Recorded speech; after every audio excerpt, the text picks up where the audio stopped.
Plonge aujourd'hui dans un récit vraiment poignant, celui du parcours d'une femme esclave dans l'Égypte ancienne. C'est un voyage qui va la mener du statut de simple objet, de bien matériel, à celui de personne à part entière. L'histoire nous saisit d'emblée, sans ménagement. Imaginez, vous avez 15 ans et le soleil du désert vous brûle le dos.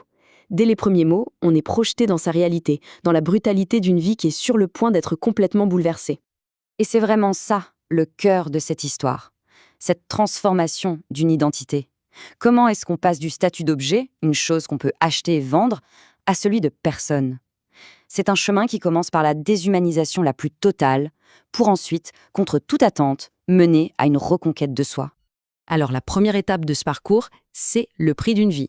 À seulement 15 ans, tout son monde s'effondre.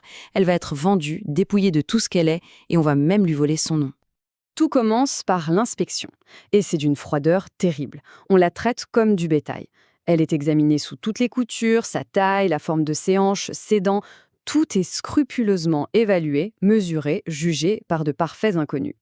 Vient ensuite le moment où on lui colle un prix. Des hommes au crâne rasé griffonnent quelques chiffres sur un morceau de papyrus. Voilà, son existence entière, sa vie, est réduite à une simple transaction commerciale. Et enfin, l'ultime étape de l'effacement, on la renomme. Elle s'appellera désormais Emma. Son véritable nom, son passé, son histoire, tout ça, c'est fini. Ça n'existe plus. Sa nouvelle vie en tant que propriété vient de commencer. Et sa nouvelle vie est régie par des règles implacables. Interdiction de parler sans permission, interdiction de manger sans permission, ne jamais être vu à l'extérieur. Sa place désignée est à côté du lit du maître. Et ce dernier point est essentiel. Elle n'est pas là pour les tâches ménagères, ni pour servir le vin. Non, son rôle est bien plus spécifique, beaucoup plus intime. Un rôle défini par un code social aussi froid que silencieux. 2 ans ont passé. À 17 ans, Emma est devenue une ombre qui glisse dans la maison. Pour survivre, il ne suffit plus d'obéir. Il faut apprendre à naviguer, à décrypter une lutte de pouvoir qui ne dit pas son nom. Une lutte silencieuse, mais absolument mortelle. La maison, c'est un véritable champ de bataille psychologique. D'un côté, il y a l'épouse légitime, belle, cruelle, et qui la regarde en faisant semblant qu'elle n'existe pas. De l'autre, Emma, silencieuse, presque invisible, mais parfaitement consciente de l'attention. Des poings de l'épouse qui se serrent quand elle passe. L'épouse ne peut rien dire, Emma est la propriété de son mari. Et Emma, elle, doit obéir. Une véritable guerre froide s'installe. Un soir, après l'avoir de nouveau convoquée, son maître prononce ces quelques mots, assez énigmatiques. Les dieux sont satisfaits. C'est une autre servante qui le remarque, et elle lui glisse à l'oreille « Cela pourrait te sauver ». C'est la toute première fois qu'une lueur d'espoir apparaît dans sa vie. Le premier signe que, peut-être, son destin n'est pas complètement scellé. Et cette lueur d'espoir va se transformer en quelque chose de bien plus concret. On entre maintenant dans la période de sa vie où tout va basculer, grâce au pouvoir d'un fils, une naissance qui va la faire passer de la honte et de l'anonymat à un véritable statut. La transformation est étonnamment rapide, regardez. Au 1er mois, sa grossesse est officialisée. Au 3e mois, le maître annonce publiquement que cet enfant est le sien. Au 9e mois, un fils naît. Et juste après, on lui donne sa propre chambre. Chaque étape est une pierre de plus qui vient consolider son nouveau statut.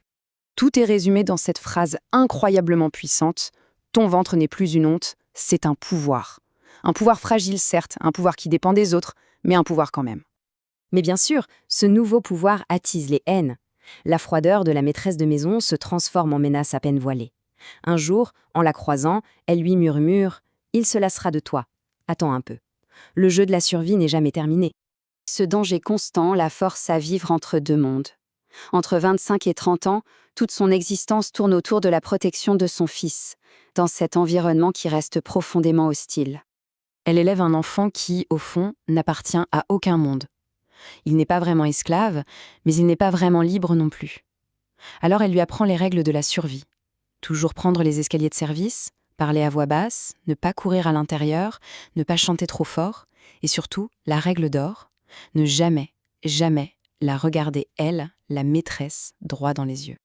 Et puis un jour, une décision du maître vient encore une fois tout changer. Son fils ira à l'école. Il apprendra à lire, à écrire la langue des scribes. Pour Emma, cette nouvelle est un mélange de gratitude immense et de terreur pure. Elle décrira ce sentiment comme un espoir dangereux. Et cet espoir, aussi dangereux soit-il, va finir par payer. On arrive à la toute dernière étape de son long combat. Entre 30 et 34 ans, un contrat tacite est sur le point d'être rempli. Et avec lui, c'est l'aube de la liberté qui se profile. Mais alors, comment cette liberté est-elle possible? Eh bien, c'est grâce à un statut juridique égyptien bien particulier, Walad, ce qui veut dire mère d'un enfant. C'était une disposition légale fascinante. Si un maître reconnaissait l'enfant qu'il avait eu avec une de ses esclaves, celle-ci obtenait ce statut. Et ce statut lui garantissait automatiquement la liberté à la mort du maître. C'était la loi. C'était le contrat silencieux qui planait sur la vie d'Emma depuis des années. Le maître vieillit, puis il meurt. Une fois les cérémonies terminées, l'intendant de la maison vient trouver Emma. Et il prononce les mots qu'elle a attendu toute une vie d'entendre. « Vous n'êtes plus une propriété. » Ça y est, c'est l'instant officiel de son émancipation. Sa nouvelle vie, sa liberté, elle se manifeste par des choses très concrètes, presque banales, mais qui changent tout.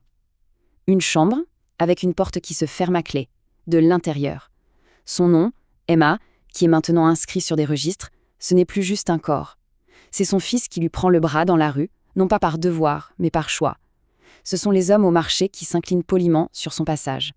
Et c'est ce petit bracelet en bois, le seul souvenir de sa vie d'avant, qu'elle peut enfin regarder sans avoir peur. Au final, ce parcours incroyable nous laisse avec une question assez profonde. Qu'est-ce qu'on reconstruit une fois que les chaînes ont disparu?